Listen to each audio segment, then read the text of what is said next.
Okay guys, so part 3 of putting together the Star Wars Lego 75301 Luke Skywalker's X-Wing Fighter. Yeah, I couldn't wait, basically. So apologies if the lighting is less than perfect. You've got more of a slightly different aesthetic. I mean, it's not the worst, but yeah, I just wanted to get the damn thing done now. Anyway, so this is where we got to last time. Got the cockpit together, the wing connectors, and now we're going to be putting together the, well, wings and landing gear. I haven't seen these in a long time. I last saw these when I was, well, with the old Ice Planet stuff. I don't think I've really seen these skis since. But anyway, there you go. So there's your it's a little bit wonky actually. Let's make sure I've got the right piece, but that should pop in like that. Yeah, it's the right one, so fine. Yeah, I'll pop that in. Yeah, it's fine. Anyway, so there's your first landing gear, and we'll put together one of the wings. Make sure I've got the right one. So this will be the left wing. Well, left top wing. So so I've got the parts for the left top, the tops, and then the bottoms is the second bit. So it's not just greeblies and whatnot in the sec afterwards. Anyway, so let me just put all these together. Apologies if there's any noise in the background. The walls in this house are surprisingly thin. Which I'm really glad I didn't grow up in them here actually. But yes, and so that is your. That could be top or bottom. Let me have a look. Bottom wings, yeah. So that's your underslung proton torpedo launcher. I'm assuming, well, or possibly just a blaster, or I don't know. Star Wars is a bit weird with that, where you get, they said, oh, turbo laser. It's like, normal laser. It's like, yeah, whatever. And of course, a moment of me not paying full attention. So let's pop him down there. So, again, the underslung launcher is more of a mechanical thing rather than a actually aesthetic thing, because it's just going to be, doesn't quite. I can't remember what a proton torpedo launcher is actually supposed to be on this model, but doesn't really matter. It's something for the real fanboys to argue over, which although I was I was really into my Star Wars as a kid, I'm not sure I count that much anymore, because I am one of those grumpy millennials who is the sequels, where the prequels came out when I was sort of into Star Wars, but I kind of did not like them. I must admit, I was so stoked. Episode 1, I was like, oh my god, more Star Wars. Oh god, this is so gross. I had this Star Wars special edition t-shirt, and I decided I was going to wear this thing every single day until the film came out, and I don't think I washed it, which, yeah, but you got a preteen boy being smelly. Yep, that's a preteen boy. Do something stupid, be smelly. Missed a bit there. Anyway, I can't even remember what I thought about it the first time. I think I remember being disappointed, but I don't remember when. And I'm aware that it's one of those strange things where it's like, that's now what Star Wars is as far as kids are concerned. And you get all these Gen Z Zillennials making all the memes about it, and we're like, no, you don't remember. And they're going, yeah, the old ones are golden crap. And they go, no, they're good. And wow, generational attitude change on Star Wars. It's almost like I'm getting older, which actually, I must admit, I mostly view getting older with dark amusement, because there's because the young people are repeating very much the same things that we did. Oh man, you don't understand. Yeah, well,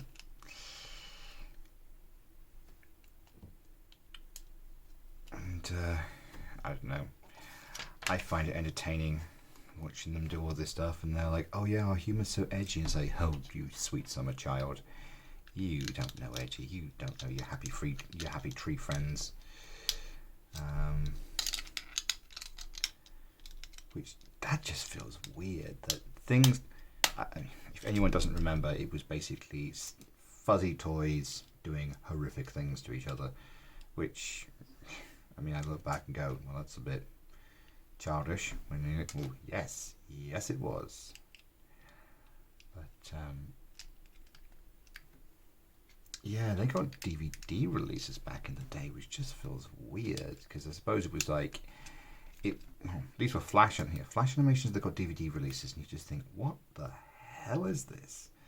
But it's because not everyone had the internet, not everyone had the ability to see them, and so there was a market for selling the DVDs, which also they could have in a much higher resolution because, well, just because of the nature of the beast, as it were. And but yeah, it still feels weird, the idea that you would have something like that you would have these no, I thought that might be wrong. You had things like, yeah, people know how internet thing, therefore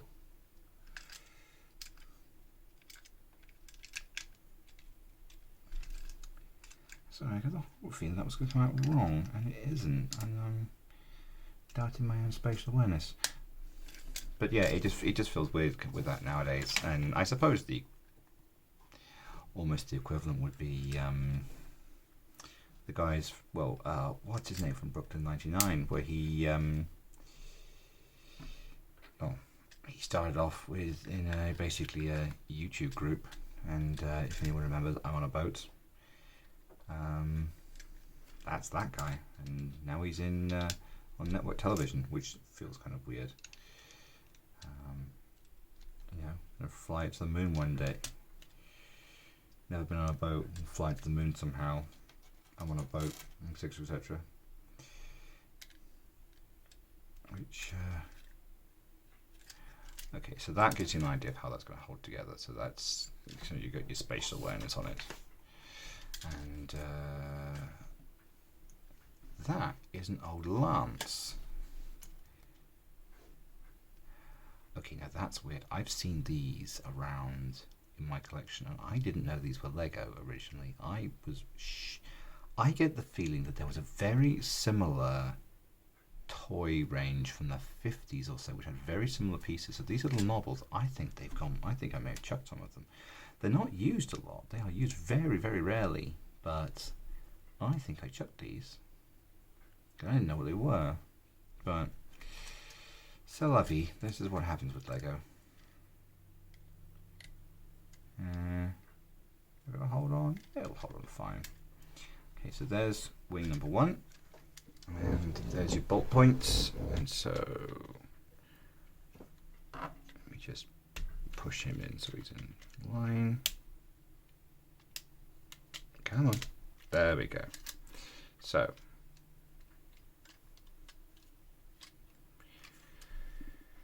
there's your first wing, and let's do the other one.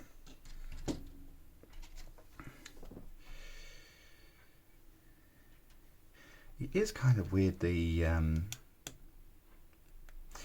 things. Well, I suppose the visual language that we used for things like Star Wars just feels a little odd now. I mean, almost cliche in its oddness. You know, banking against wind, which isn't there, etc., etc. And I suppose The Expanse really took that to heart with what they were doing. You know, most of the combat in that is fire missile. Oh God, is it going to hit me? It's 1,000 miles away. It's 100 miles away. It's right here.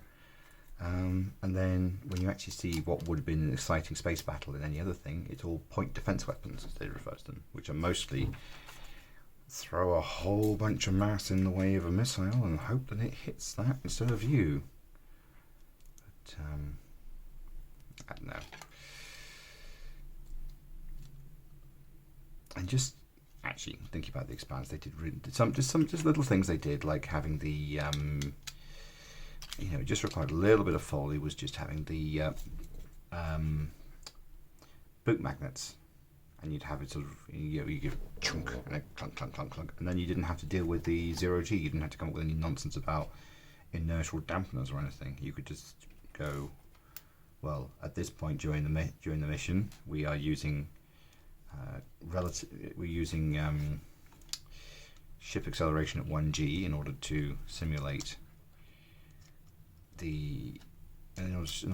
gravity, and at this point we are not simulating gravity, but everyone is wearing their clunky boots and all the ladies have tied their hair back, and so we don't need to worry about it, which was actually quite a neat way to deal with the situation, which also just, and they did actually hold it together relatively well, because if you actually look at the way the ships are designed, they're oriented down the spine, which you kind of almost don't realize at one point, because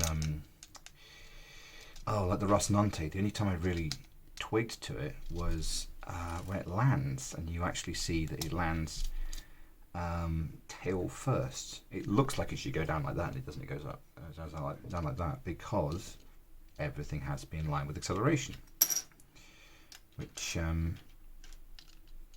works really well actually in the story. But that's going to be the limiting. Well, until we get FTL, which is, if it is possible, one way or the other. But until something like FTL comes in, that's going to be the biggest thing that holds us back with space exploration. Is going to be essentially the acceleration tolerance of the human body, because we're going to be stuck at, well, speed doesn't really work in space. It's much more about acceleration, but our acceleration is going to be locked at 1G pretty much. I mean, maybe 1.5. I mean, that's sort of in Hail Mary, Andy Weir's new book, which I won't spoil. They are moving around at 1.5G because that's viewed as something that the human body can deal with, and you basically, for a period of time. But I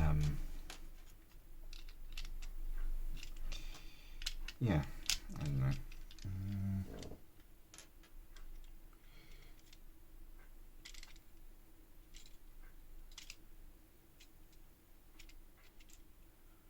Make sure I've got that right. I suppose there's a little gap there and I don't care. Is that right? Put that in there.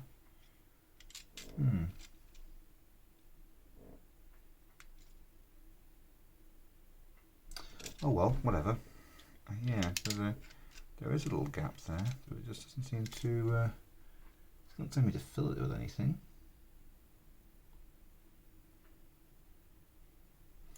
So I'm just going to ignore that.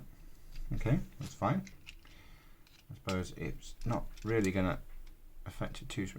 Oh, it has to be there because there's something slides into that, so it needs to have a gap there. That makes sense. So there's a gap there specifically. That's not a design flaw. There we go. So that needs enough space to pop in there and stop. And I'm doing it in the wrong order, but we're just going to have to live with that. Here we go. So again, just have that bit which I pop the feet onto. I still love it. These aren't the same. I've just realised these used to have a little knob on the back which would potentially allow articulation, an articulation point here for, I suppose, something like landing gear, but maybe they just decided that it was, because they never actually used the design, they may have just gone, oh, stuff it, we're done. We're not going to do this. And then we just assembled the lance. That's a spare, isn't it? Yeah, well. How do they decide what they're going to have as spares? This is the thing I don't understand, is how do they decide what is spare and what is not? Because those two are now the spares. We have a whole little bundle of them now. And are these just things which they just... I mean, is it a marketing thing? Is it actually relevant? But, questions for another day. So, we've got that connected in. Oh, there we go. So, yeah, the wings do droop, but I suppose not much you can do about that if you want to keep them actually usable. But we're being pretty close. We just have to put... Oh, there isn't really a tail, because if I'm thinking of it, that is just the back of the engine compartment. Well, the hyperdrive, I suppose. It's weird. I keep thinking that the X-Wing has to have a tail, but it doesn't have tails as much as it has engines, which I suppose... Well, that's useful. Anyway, apologies about the noises. I will make sure to stop them at some other point. But there we go. That's 3/4 of the way done. So I'll put them over there. And for the next video, a sneak peek of we'll be completing it, and we'll have ourselves a fully created. There's a bit where I don't remember. It's not a Kayak Drive Systems. It is a... I've completely forgotten the name of the manufacturer. As a nerd, I really should know this. I think it's a T-34 X-Wing.